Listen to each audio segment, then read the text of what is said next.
Welcome to the fastest daf in town. Today on Masechtas Bava Kama daf Kuf Tes Vav.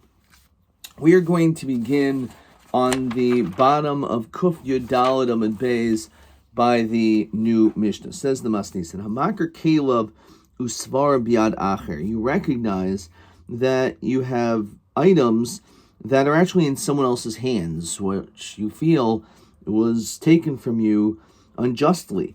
V'yatzalo shem geneva be'ir, and there's actually a word, says Rashi, shatza kol shed nignevu kelev, that basically everyone in the city knows that your items were stolen.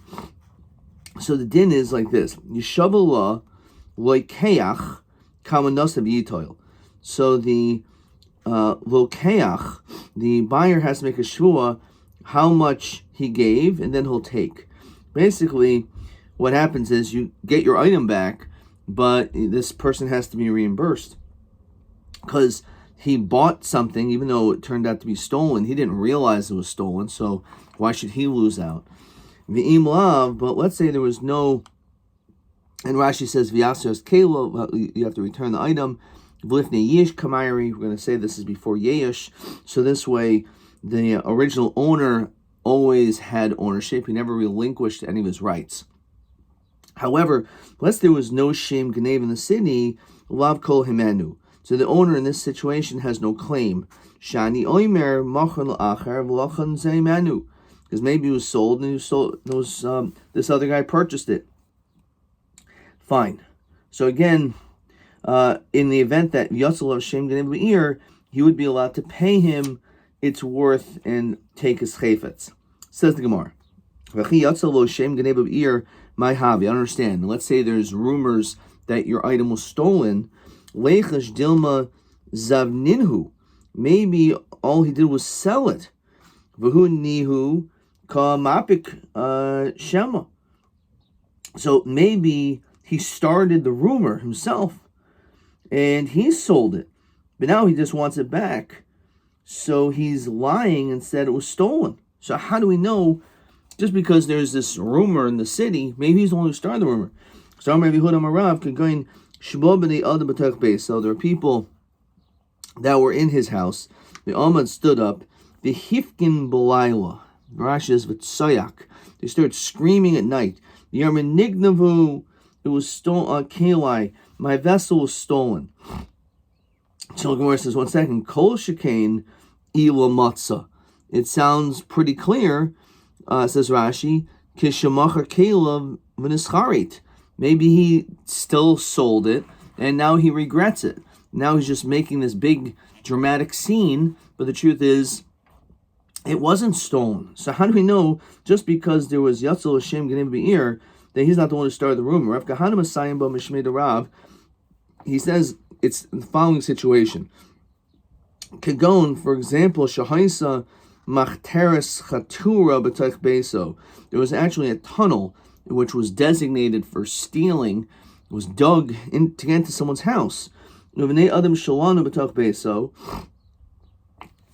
And there were people in the house. Yotzu, they went out. V'an Bor Karois Shokelim Al Kisvehem.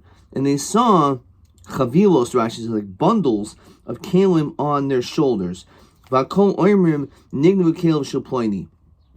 Basically, this is not just some rumor started by one person. This was a well-known orchestrated theft, because we saw tunnels that were dug, and all of a sudden you see people running out of the tunnels, holding on to all these things. So therefore, it's pretty clear that it wasn't sold, but rather was actually stolen. Gemara says, okay, but still, Vidilma Kalim Havi Svarmo Havi. We said that there was Kalim there, but maybe not Svarim. Our Mishnah said that Hamakar Safarov. Rav Chiba Rabba and Rav Yochanan could go into Karmer Nami Svarim, that they saw them also with books. How many people we find nowadays people break into stores? No one locks up the books. No one steals books. At least they did maybe then. Vleichash Dilma Zutri V'Kotain Ravavi. Maybe they're not the same ones. They stole small ones, and then they actually Now he wants bigger ones, so more expensive ones, which are not the ones that he stole. They stole them. Rav Yosef Rav Chanina Dinkarmi Sefer Ploini Ploini. They were very specific. V'dilma Havi Atiki V'Katoin Chadati. Fine, it's the same book, but it was an old, dusty book, which is of less quality than a new one. So Rav Kagain the army Halo Kilo Shel Ploini, Halo Svar Shel Ploini. They were exact. This was the exact book. This was the exact kli. So Mi Yomer Rav Hachi V'Yomer Rav Baba Machteres V'Nato Kela V'Yotza Potter.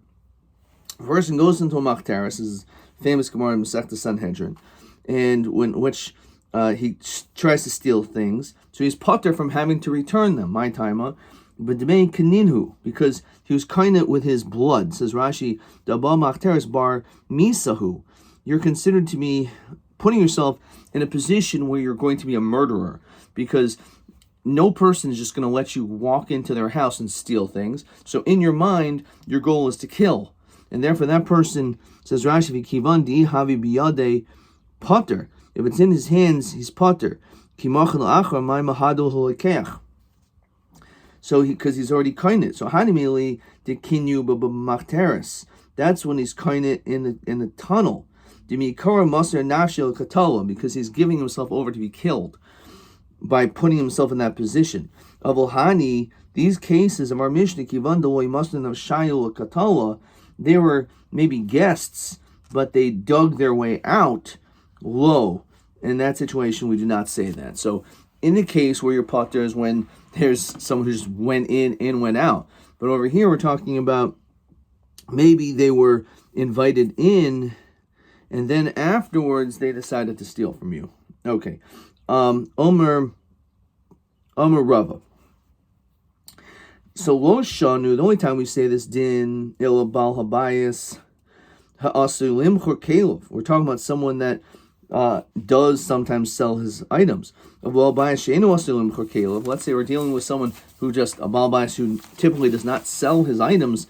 So we're being so exact over here. But if we're dealing with someone who never sells their items anyways, we continue to kuf tesav b'madal. You don't have to go after all of this stuff to say, oh, it's safer ploni, you ploni. Just assume that he didn't sell it because he doesn't sell anything. What do you mean? Well, maybe he just needed the money and he did sell in this situation. So Ravashi, again, because there is this name, there's this rumor in the city that it was stolen. So the fact that this is a person who typically doesn't sell anything, you don't really have to go as deep in the interrogation or in the investigation to figure out, is this the exact same one? Stam it was. Itmar. So we learn like this. Ganav umachar. Let's say you steal something, and then instead of keeping it, you sell it to someone else. V'yacha chukar ganav. And after it's already in someone else's hands, the buyer's hands, we figure out who the person was who stole it. So Rav Mishmei de Rabbi Chia, focus on the word Rav, he says Hadin im Harishon.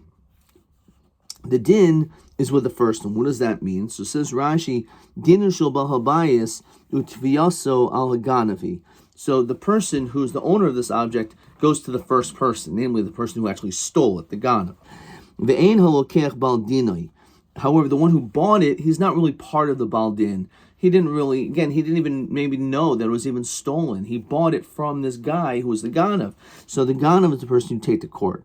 Ve'im bal ligvoiso him, and if you collect from him, yitin damim, the owner has to give money to the lokeach. Ve'afagav shehukar haganav, even though we know who the ganav is, lo amrin yaksa lokeach hakelim bechinam v'yifram in a ganav. We don't say that the lokeach has to give it up and then he has to collect from the ganav. But instead we say you're supposed to go to the ganav and get your money from him. So that's the idea. And the idea again is because the lokeach is not someone who really did anything so wrong, and therefore he shouldn't be the one who has to deal with all of this. However, Rav Yochanan disagrees. Rav Yochanan Mishmei Rav Yana Yarmi, he says that Hadim is Shani. Actually, the Baal Bayis should go to the lokeach, the one who bought it, and he can take it from him for nothing, basically, and then the lekeach has to go to the ganav to get his money back.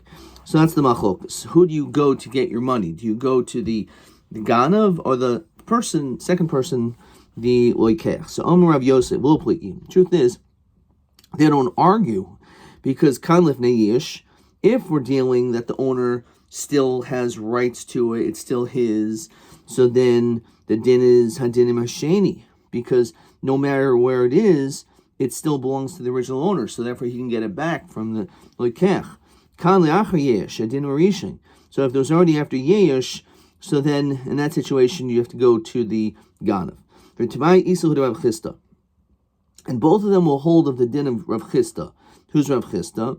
So Rashi reminds us, the famous Rav Chisda, Gazal in the Sasha Bailam. You steal something and the owner did not lose hope, so the din is and a second person eats it, similar to this person who is buying it. Another person eats it, you can collect from either.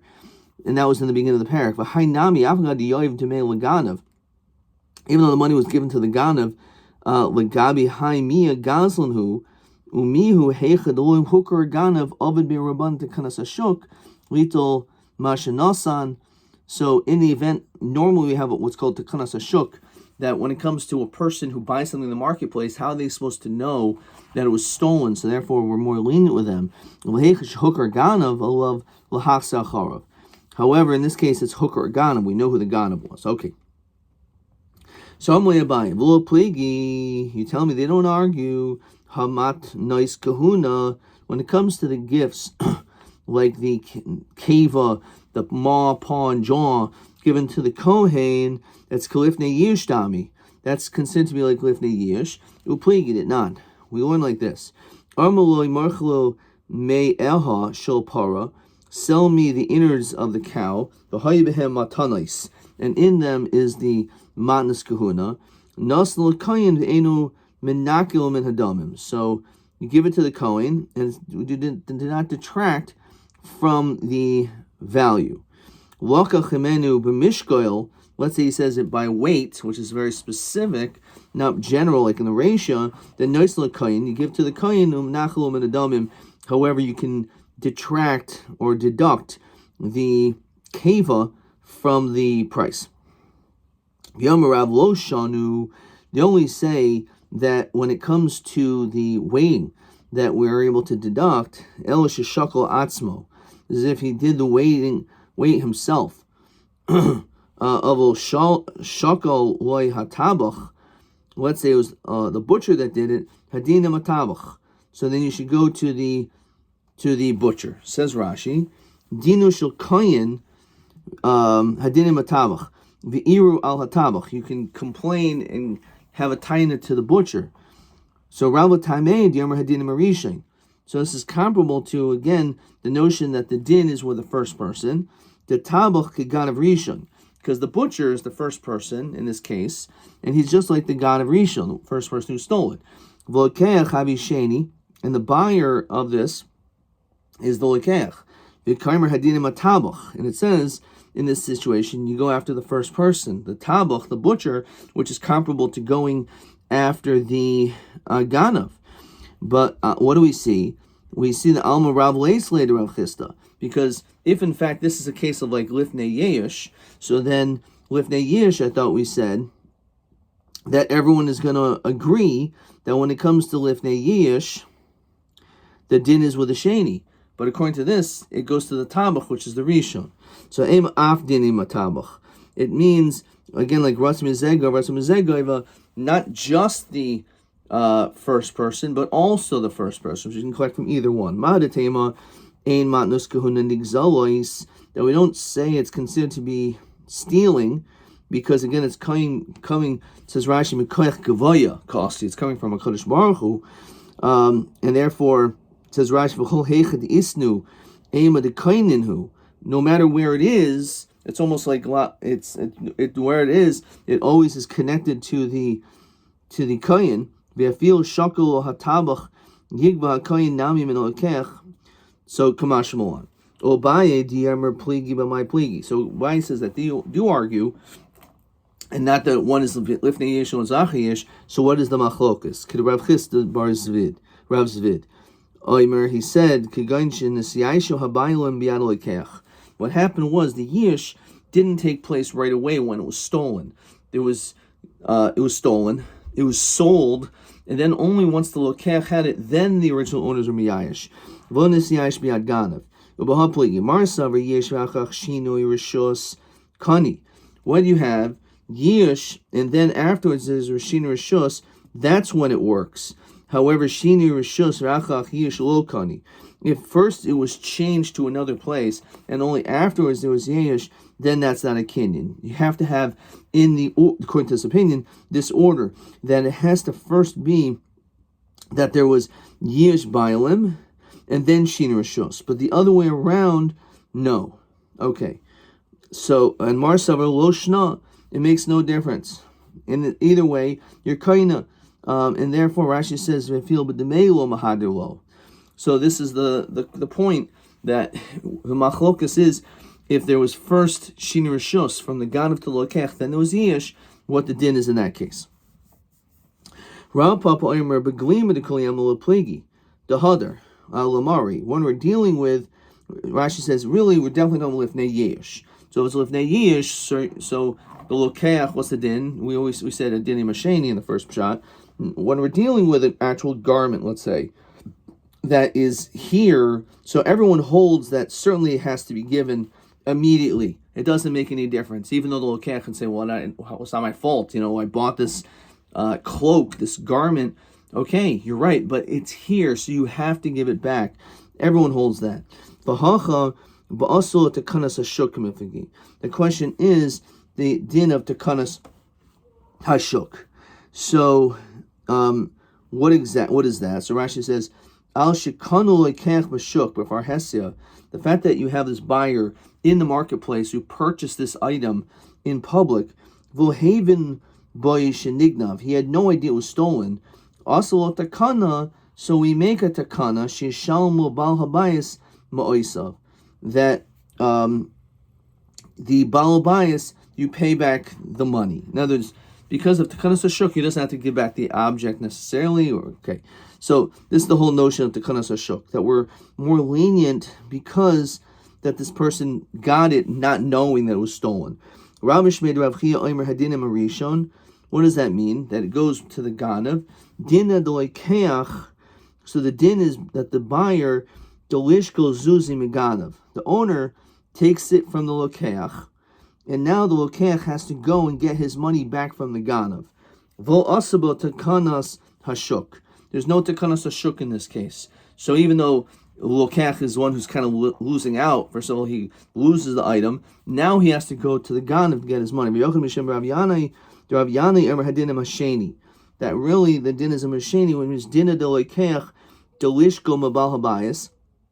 The buyer will take from the bal habayis the asabo tekanas hashuk. Basically, what this means is that the Baal Habayis will get it back, but he's going to have to pay for it and give that money to the Lekeach. And now the Baal Habayis is going to have to go to the Ganav to get reimbursed. The Saba Rabbi also Tekanas Hashuk. So understand, there's no Tekanas Hashuk in this situation, and therefore the Lekeach would have to give that back the item, and then the Ganav, he has to, now the Lekech has to go back to the Ganav to get his money. But Rav Huna tell me the Rav Habi. He was the student of Rav. There was a case where this garment was stolen, and then it was sold. Similar to our case. So what do we do with this Lekech that bought it? So also come to Rav Huna. Amalei lahu gavra zil shari avitoch. So he says, Rashi, hater mash kaincha, let go of this collateral. Kloimer pedemash kaincha shibiyadai. There's, you need to pay him for this garment, since there is a tekanas hashuk, even according to Rav. So we see he does hold up tekanas hashuk. It's a shani chanan bisha kivan deleka ishtalumi mine klo hooker dami. In this case, there was no way for him to be able to get the money back. So therefore, because of that, it's considered like kishul hooker, like we didn't know who it was, and therefore that's the exception. So normally we will not do tekanas hashuk, and therefore the lokech will have to get the money from the ganav. But in a situation where he couldn't collect from the ganav, so therefore we'll institute tekanas hashuk. Amrava im ganav meforsam hu If the ganav is well known, we're not going to do tikanas hashuk because probably, again, it's understood that this person you stole from, you bought it from, was a ganav. I understand this guy is someone that people knew was kind of shady, and he probably, again, if you're a lekech, you're not so innocent. So why would you do tikanas hashuk there? So when it says nehi, granted, it's true. The meforsim levishusa, it's known that he's a bad person. Legenevusa lemeforsim. However, it wasn't known that necessarily he was a thief. So therefore, he was known to be a bad person based on his name, Bisha. But not necessarily was he known to steal and sell those items. And therefore, for that reason, since the Ganav didn't have anything, so therefore we institute tikanas hashuk in that case. Itmar. Ganav, let's say someone stole, upara b'chayvo, and he used that money which he stole to pay up a loan to the malva, to the lender. So that money, it's not the same thing as necessarily selling the item to a lekech, but he gave that money that he owed, but which he stole. Or for that matter, ganav upara b'hakefoi. Let's say, again, a person stole and then he paid up that which he owed money to Rashi says, to chenveni, like he had some type of balance at a store. Also tikanas hashuk. In those situations, we will not institute tikanas hashuk for the malva or for the storeowner. The amri, because we'll say lo adaita dehanhu yahavisle midi. So you lent the money to him before, and you didn't get the money until now anyway. So in that case, we can take it. Says Rashi, "Dahai ganeva yahavile zuze demekmei.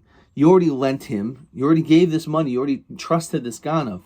So therefore, now that you're getting this back, so we're going to say that we're not going to institute tikanas hashuk for you. Mashkanta. Let's say we're dealing with a mashkain, shavim masan. The mashkain was worth 200 b'meya, which means the item was worth more than the loan. The mashkin was 200 and the loan was 100. So also boy tikanas hashuk. Since the mashkin was more, says Rashi, ein derech lasos kain. Okay, that's okay. So since a person normally would do this is a normal mashkin because they don't trust the guy. That's why you're asking for so much more than you're lending him. It doesn't really show that you trust him because you're holding on to something which is much more valuable. So there will be tikanas hashuk in that situation. Shav v'shav, let's say it was of equal value. A meimor armor law also with tikanas hashuk. Mar yisrael armor also with tikanas hashuk. The hilchas also with tikanas hashuk. So it's a machlok. It says Rashi, ein derech lasos kain lahalvais al mashkin kol shavya. You generally will not give the exact same amount of the loan as a collateral. Hilkach lava daita the high mashkanta usve ela himnui himne. Maybe it showed that you trusted him, and therefore because of that we're not going to do tikanas hashuk, or perhaps again since it's equal amount. So equal is uncertain. Zvina shav b'shav. Let's say there was an exchange, and it was for an equal worth, for its worth. Also about tikanas hashuk. Okay, shava meya b'masan, which is the other way around. The object is worth 100. So Rav Sheshes Emer also about tikanas hashuk. Rabbi Emer also about tikanas hashuk. Okay. V'hilchasak b'kul also about tikanas hashuk. We always institute tikanas hashuk to help the lokech. Lavar meganav. Except for those two cases, because the fact again that you lent him money or you allowed him to take your items from your store on credit shows you already had this element of trust for him. So therefore, because of that, we're not going to help you out in that case. When he gives it back to you and it turns out that it's stolen, so in that case, we're going to take it from you and you'll have to go to the ganav to get your money back. Okay. Question 11. Ganav u'machar b'yachach hukar haganav. So you stole, sold, and then it was hukar haganav. Rabbi Eimer hadin marishan. Rabbi Yochanan hadin masheni. L'bai de pligi b'ma pligi. If in fact there is a machlokas, what is the machlokas? So one is, maybe they argue whether you hold gazel on the sexual balam, whether you hold of the svara, okay, you can collect from either one, or this is a case that there was first shin rishus and then yish, whether if there's Shin Rishus and then Yish, whether it's Kaina, or it's Dafka only when there's Yish, then Shin Rishus. Or whether or not we do Tekanas HaShuk in this situation, Kishahuk or Ganav, whether we'll institute Tekanas HaShuk and therefore help the Lokeach, or do we say, no, the Lokeach is going to have to go to the Ganav, not that the Baal Bais is going to have to collect from the Ganav. So that is the third opinion. Okay, right.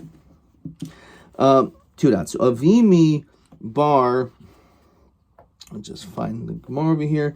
Okay, Avimi bar Nazi Chamua de Ravina. So he was related to Ravina. Havi Masek Bahu Gavra Arbazuzi.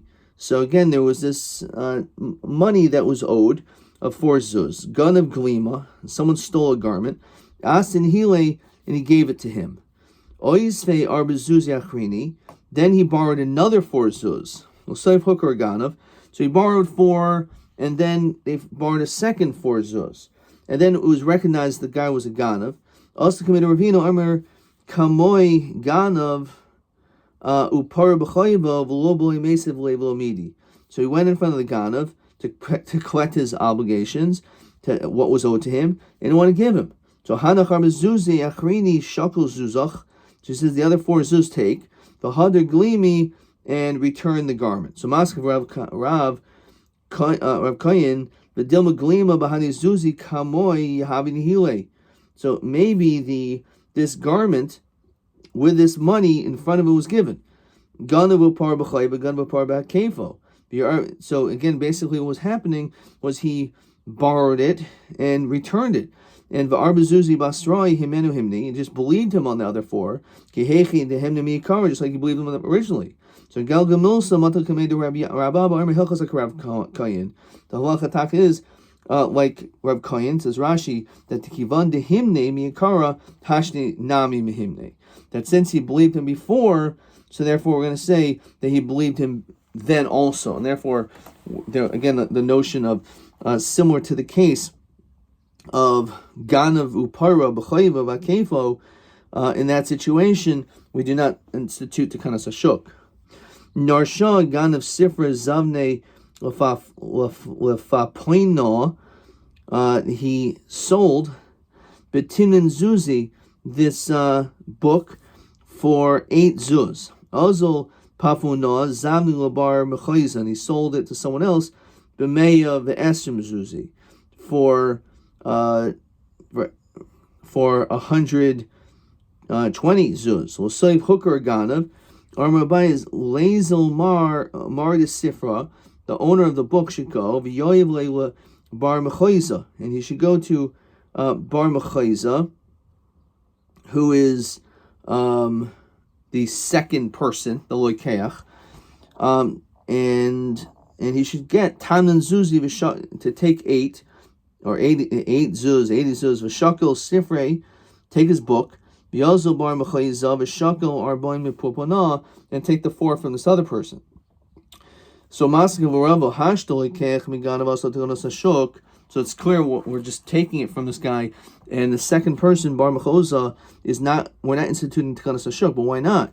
Well, here it's even a Lokech straight from a Ganim, we have Tekanas HaShuk. Here's a Lokech from another Lokech. So Lokech, my boy, certainly he's so far removed from the Ganim, we certainly should institute Tekanas HaShuk for him. El Amarav Lezel Marei de Sifra, the owner of the book should go, V'yoyev Le Bar Mechoza, Me'ev Esim Zuze, V'shakal Sifrei. He should actually, we do institute Tekanas HaShuk, and therefore the amount of money that Bar Mechuza paid for this book, he should give that back to him. Now the owner can take his book. So now he has his book, but now he's down on the money. The Lazel Marei de Sifra, now the owner should go, Lishkoil our boyin mipoipanav atamnin min narsha, and he can go and collect from the other 2 people. So again, basically what we're saying is that's true. Because if in the case of a Ganav who sells something to a Lekeach, we say that there's a din of Tekanas HaShuk, even for that situation. So Kal V'chayim Kol Shekain, a Ganav who's sold to then you have a Lekeach, but then you have a second Lekeach, that second Lekeach, we certainly should institute Tekanas HaShuk there as well. That certainly should be the case. TA 13. Ganav Umachar V'achar Hukar Ganav, which is similar to the question we had. So we said, but my kimifagi. And you'll ask for two answers here. So he says, either Bedin de Rav Chista, goes on the Sasha Balam, Uva Achav Achel, we wrote some Zega, wrote some Gaiva, or Bashini Rishos, Hachish, Kani, or Nav. It doesn't mention anything about the Kanas Hashuk. That's TA 13. So they only asked for two answers to that question. Okay. Weiter. Okay, let's get to the next Mishnah. Says the Masnisen, Zeba b'chavisa shel yain, Zeba b'kadosh shel dvash. You have two people in the marketplace. One has a big jug of wine, one has honey. Now, honey in those days was more expensive. Now, nistika chavish shel dvash. Let's say the honey jar broke, and all this honey was going to get basically wasted. B'shafach zes yenoi, and this guy heroically pours out his wine, which he loses money, obviously, because it's his wine, he loses it. But he's doing it v'hitzalas davash l'toichai. This way he can catch his friend's honey so that his friend will not absorb a much greater loss as we continue to cook tes vav amid beis enu ella scharai. So the din is that the owner of the wine, who he poured it out and caught this honey, he only gets paid for the value of the vessel and for his work that he did. Schar pu'ul, Rashi says, which means not for the loss of the wine. So even though he lost wine, he cannot include that because that wasn't stipulated. However, im omer atzala shalchavi atanoisin demei shali chayv litanoi. If they did make that stipulation, and listen, I'm about to do this, I see you're losing your honey, are you going to pay me for the wine? Yes, so I'll spill it out. So yes, I'll pay for the wine, then of course he will. For that matter, shatav nachal chamayr v'chamar chaveroi. Let's say you have water that washes away your donkey and your friend's donkey. Shalo yafa mana v'shachaver mosayim. So your friend's donkey is double the price, 200. Yours is only worth 100. You go after your friend's donkey because you can only save one. So you decide to save the more expensive one, which is your friend's. Enu el sacharo. So again, you get paid for your work, but you lose out on the donkey. However, im ani atzala shulchal, save your donkey, so basically it's a smart move. If you make the stipulation, you're not going to lose out, and this other person will get at least 100 of the 200. Says the Gemara, why do we say this in our Mishnah? Says Rashi, this honey that's pouring out, kul ibud, it's all getting destroyed. It's pouring quickly out into the street. The hareni kamatzil min hefker. It's just like you're saving something from that which is ownerless. Why does he only get paid the labor? Kuli davash lishgoil. He should be able to keep not just the price of his wine, but this honey is hefker, so you should be able to collect the honey. You can't say this by a donkey. Okay. So Rashi points out the kash is really more by the honey, but the donkey is not hefker because it could be saved. Okay, but this honey is being destroyed unless, of course, he pours out his wine. So Milotan, didn't we actually learn something like this? A person has these jugs of wine and oil. We see that they're breaking. Don't say harizet truma umaiser al per sheish libetach basi. It's a smart move. I'm going to lose the stuff anyway, so I might as well say this is truma, and they're on the stuff in my house. Therefore, this will end up being destroyed anyway. It will be killed like I gave truma and meiser. Now all of a sudden the